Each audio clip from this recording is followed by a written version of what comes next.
Little Women by Louisa May Alcott. Chapter 11. Experiments. The 1st of June! The Kings are off to the seashore tomorrow, and I'm free. 3 months' vacation. How I shall enjoy it! Exclaimed Meg, coming home one warm day to find Joe laid upon the sofa in an unusual state of exhaustion, while Beth took off her dusty boots, and Amy made lemonade for the refreshment of the whole party. "Aunt March went to-day, for which, oh, be joyful!" said Joe. "I was mortally afraid she'd ask me to go with her. If she had, I should have felt as if I ought to do it, but Plumfield is about as gay as a churchyard, you know, and I'd rather be excused. We had a flurry getting the old lady off, and I had a fright every time she spoke to me, for I was in such a hurry to be through that I was uncommonly helpful and sweet, and I feared she'd find it impossible to part from me. I quaked till she was fairly in the carriage, and had a final fright, for as it drove off she popped out her head, saying, 'Josephine, won't you?' I didn't hear any more, for I basely turned and fled.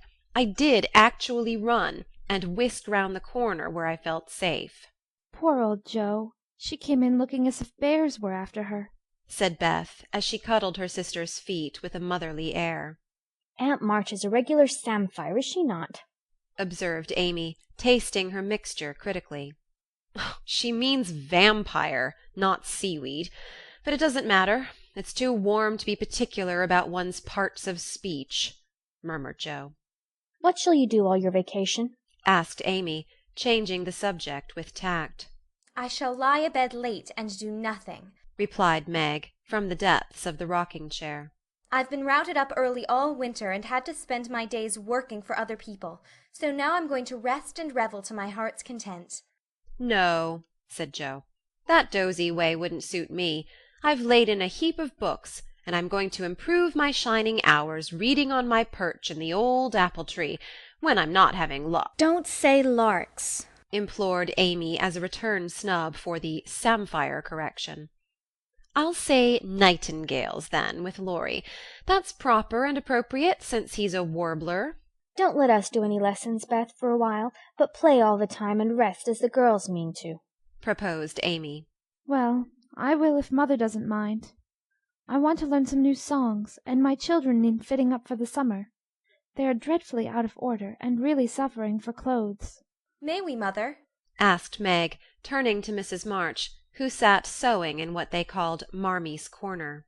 "You may try your experiment for a week and see how you like it.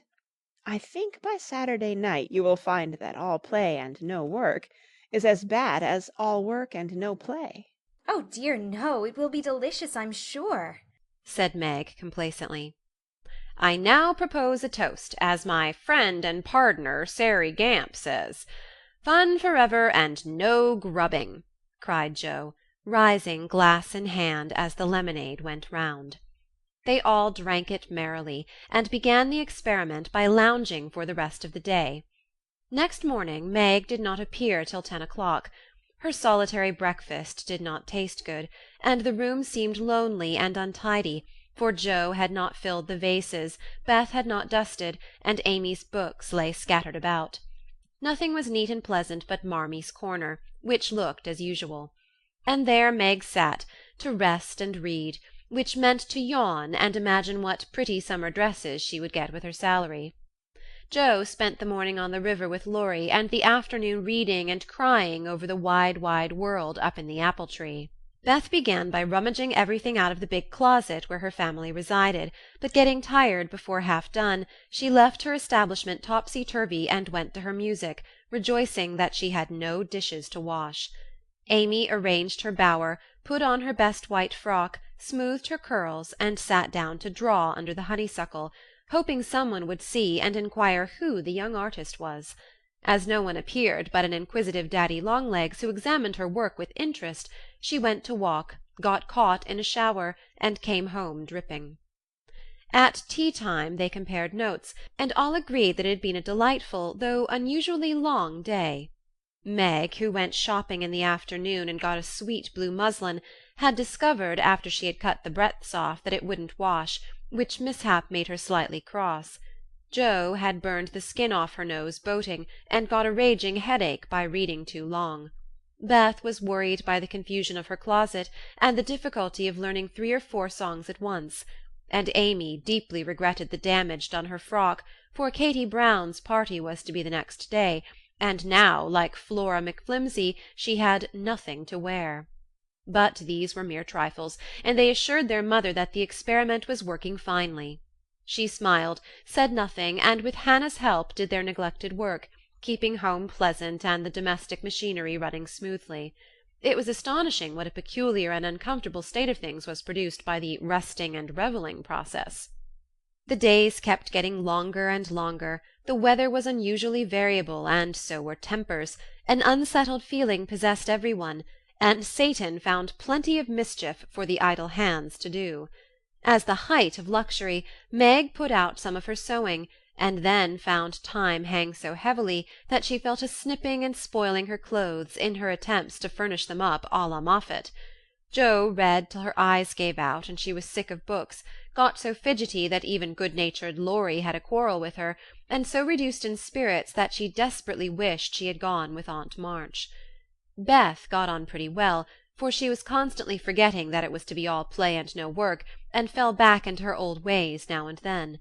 But something in the air affected her, and more than once her tranquillity was much disturbed, and so much so that on one occasion she actually shook poor dear Joanna and told her that she was a fright.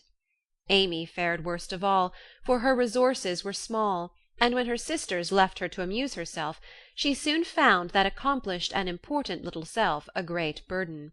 She didn't like dolls, fairy tales were childish, and one couldn't draw all the time.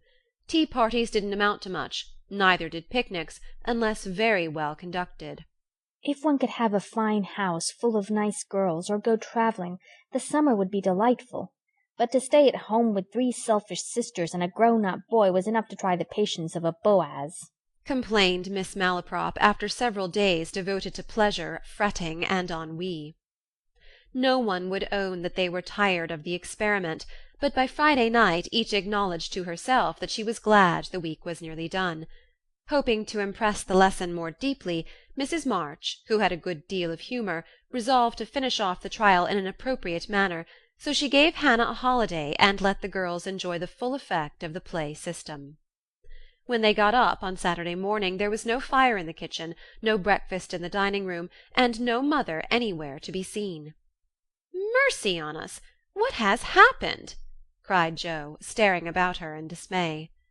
Meg ran upstairs and soon came back again, looking relieved but rather bewildered, and a little ashamed. Mother isn't sick, only very tired, and she says she is going to stay quietly in her room all day and let us do the best we can. It's a very queer thing for her to do. She doesn't act a bit like herself. But she says it has been a hard week for her, so we mustn't grumble but take care of ourselves. That's easy enough, and I like the idea. I'm aching for something to do. That is, some new amusement, you know," added Jo quickly. In fact, it was an immense relief to them all to have a little work, and they took hold with a will, but soon realized the truth of Hannah's saying, "Housekeeping ain't no joke." There was plenty of food in the larder, and while Beth and Amy set the table, Meg and Jo got breakfast, wondering as they did why servants ever talked about hard work. I shall take some up to Mother, though she said we were not to think of her, for she'd take care of herself, said Meg, who presided and felt quite matronly behind the teapot. So a tray was fitted out before anyone began, and taken up with the cook's compliments. The boiled tea was very bitter, the omelette scorched, and the biscuits speckled with saleratus, but Mrs. March received her repast with thanks, and laughed heartily over it after Jo was gone. Poor little souls! They will have a hard time, I'm afraid, but they won't suffer, and it will do them good, she said, producing the more palatable viands with which she had provided herself, and disposing of the bad breakfast, so that their feelings might not be hurt, a motherly little deception for which they were grateful. Many were the complaints below, and great the chagrin of the head cook at her failures. "Never mind, I'll get the dinner and be servant. You be mistress, keep your hands nice, see company, and give orders," said Jo, who knew still less than Meg about culinary affairs. This obliging offer was gladly accepted, and Margaret retired to the parlour, which she hastily put in order by whisking the litter under the sofa and shutting the blinds to save the trouble of dusting. Jo, with perfect faith in her own powers, and a friendly desire to make up the quarrel, immediately put a note in the office inviting Laurie to dinner. "You'd better see what you have got before you think of having company," said Meg, when informed of the hospitable but rash act. "Oh, there's corned beef and plenty of potatoes, and I shall get some asparagus and a lobster for a relish, as Hannah says. We'll have lettuce and make a salad. I don't know how, but the book tells. I'll have blancmange and strawberries for dessert, and coffee too, if you want to be elegant." "Don't try too many messes, Jo, for you can't make anything but gingerbread and molasses candy fit to eat. I wash my hands of the dinner party, and since you have asked Laurie on your own responsibility, you may just take care of him." "I don't want you to do anything but be civil to him, and help to the pudding. You'll give me your advice if I get in a muddle, won't you?" asked Jo, rather hurt. "Yes, but I don't know much, except about bread and a few trifles. You had better ask Mother's leave before you order anything," returned Meg prudently. "Of course I shall. I'm not a fool." And Jo went off in a huff at the doubts expressed of her powers.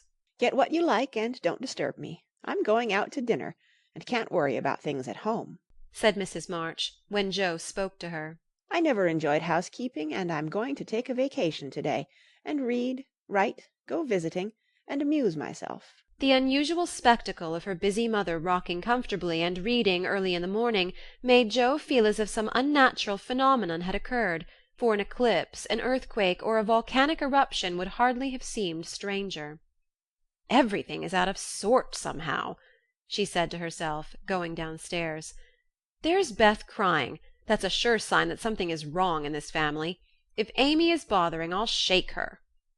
Feeling very much out of sorts herself, Jo hurried into the parlour to find Beth sobbing over Pip, the canary, who lay dead in the cage with his little claws pathetically extended, as if imploring the food for want of which he had died. It's all my fault. I forgot him. There isn't a seed or a drop left. Oh, Pip! Oh, Pip, how could I be so cruel to you?" cried Beth, taking the poor thing in her hands and trying to restore him.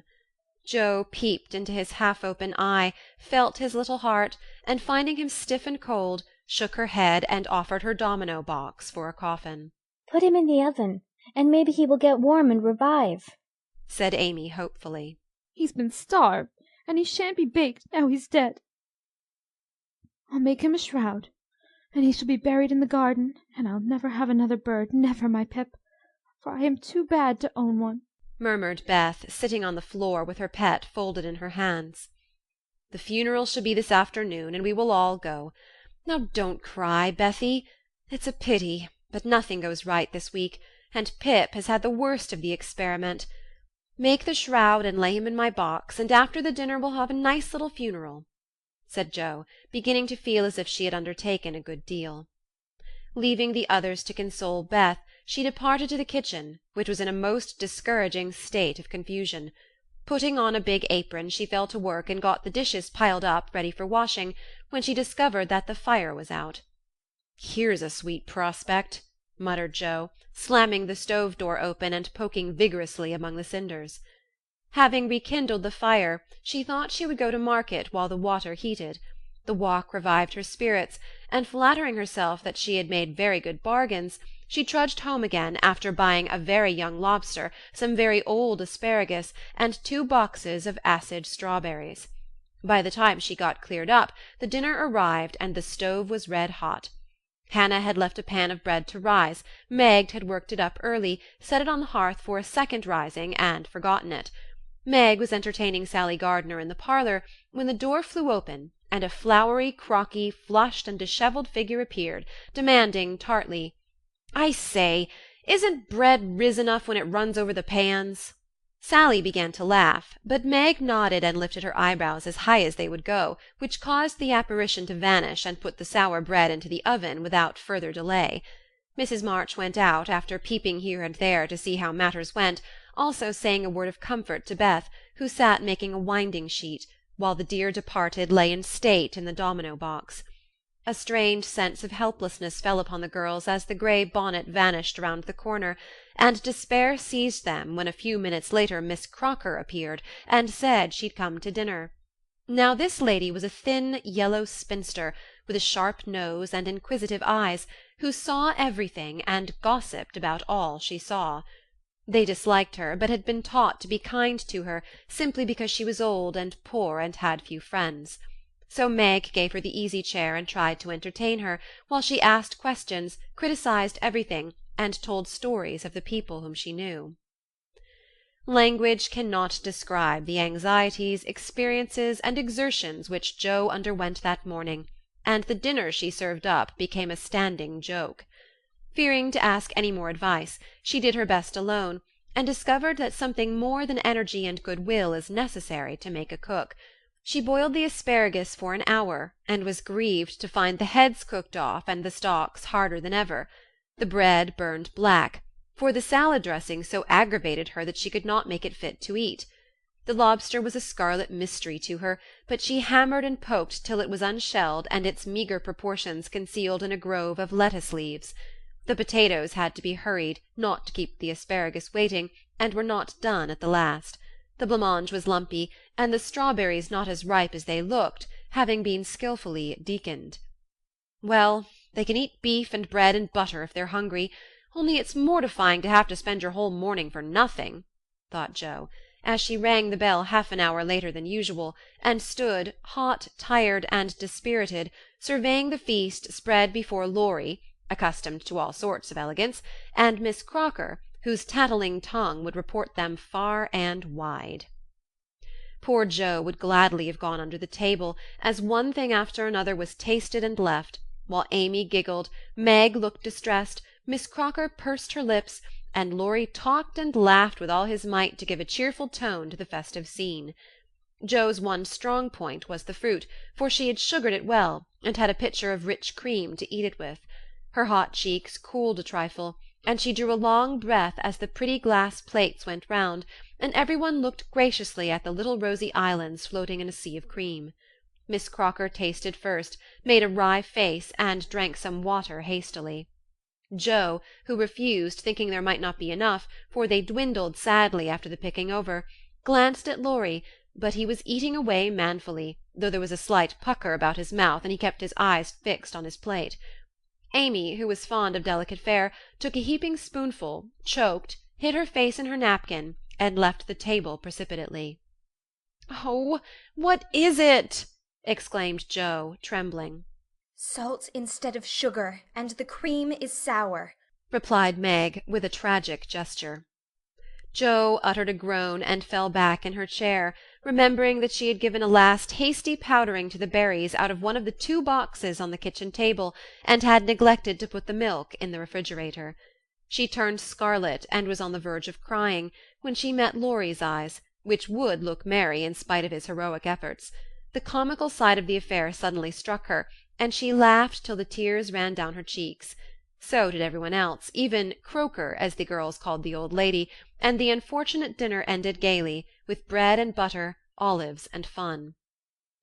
"I haven't strength of mind enough to clear up now, so we will sober ourselves with a funeral," said Jo, as they rose, and Miss Crocker made ready to go, being eager to tell the new story at another friend's dinner-table. They did sober themselves, for Beth's sake. Laurie dug a grave under the ferns in the grove. Little Pip was laid in, with many tears by his tender-hearted mistress, and covered with moss, while a wreath of violets and chickweed was hung on the stone which bore his epitaph, composed by Jo while she struggled with the dinner. "Here lies Pip March, who died the 7th of June, loved and lamented sore, and not forgotten soon." At the conclusion of the ceremonies Beth retired to her room, overcome with emotion and lobster, but there was no place of repose, for the beds were not made, and she found her grief much assuaged by beating up the pillows and putting things in order. Meg helped Jo clear away the remains of the feast, which took half the afternoon, and left them so tired that they agreed to be contented with tea and toast for supper. Laurie took Amy to drive, which was a deed of charity, for the sour cream seemed to have had a bad effect upon her temper. Mrs. March came home to find the 3 older girls hard at work in the middle of the afternoon, and a glance at the closet gave her an idea of the success of one part of the experiment. Before the housewives could rest, several people called, and there was a scramble to get ready to see them. Then tea must be got, errands done, and 1 or 2 necessary bits of sewing neglected until the last minute. As twilight fell, dewy and still, one by one they gathered on the porch where the June roses were budding beautifully, and each groaned or sighed as she sat down, as if tired or troubled. "What a dreadful day this has been!" began Jo, usually the first to speak. It has seemed shorter than usual, but so uncomfortable, said Meg. Not a bit like home, added Amy. It can't seem so without Marmee and little Pip, sighed Beth, glancing with full eyes at the empty cage above her head. Here's mother, dear, and you shall have another bird tomorrow if you want it. As she spoke, Mrs. March came and took her place among them, looking as if her holiday had not been much pleasanter than theirs. Are you satisfied with your experiment, girls, or do you want another week of it? she asked, as Beth nestled up to her, and the rest turned toward her with brightening faces, as flowers turn toward the sun. "I don't," cried Jo decidedly. Nor I. Nor I. Nor I, echoed the others. You think, then, that it is better to have a few duties, and live a little for others, do you? Lounging and larking doesn't pay, observed Jo, shaking her head. I'm tired of it, and mean to go to work at something right off. Suppose you learn plain cooking. That's a useful accomplishment which no woman should be without, said Mrs. March, laughing inaudibly at the recollection of Jo's dinner party, for she had met Miss Crocker and heard her account of it. Mother, did you go away and let everything be just to see how we'd get on? cried Meg, who had had suspicions all day.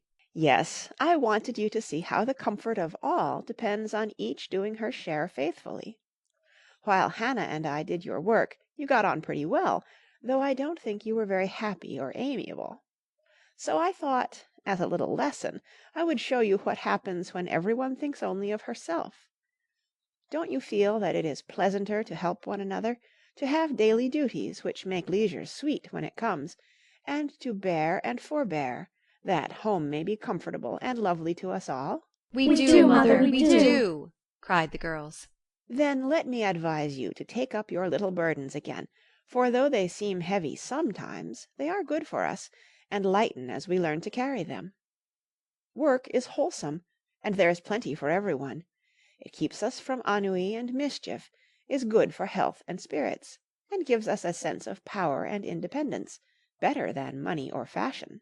We'll work like bees, and love it too. See if we don't, said Jo. I'll learn plain cooking for my holiday task, and the next dinner party I have shall be a success. I'll make the set of shirts for Father, instead of letting you do it, Marmee. I can and I will, though I'm not fond of sewing. That will be better than fussing over my own things, which are plenty nice enough as they are, said Meg. I'll do my lessons every day, and not spend so much time with my music and dolls.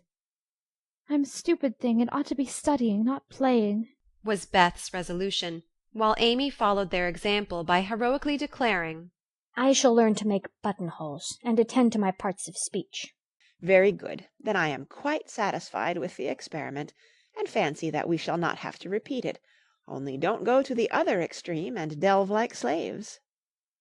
Have regular hours for work and play.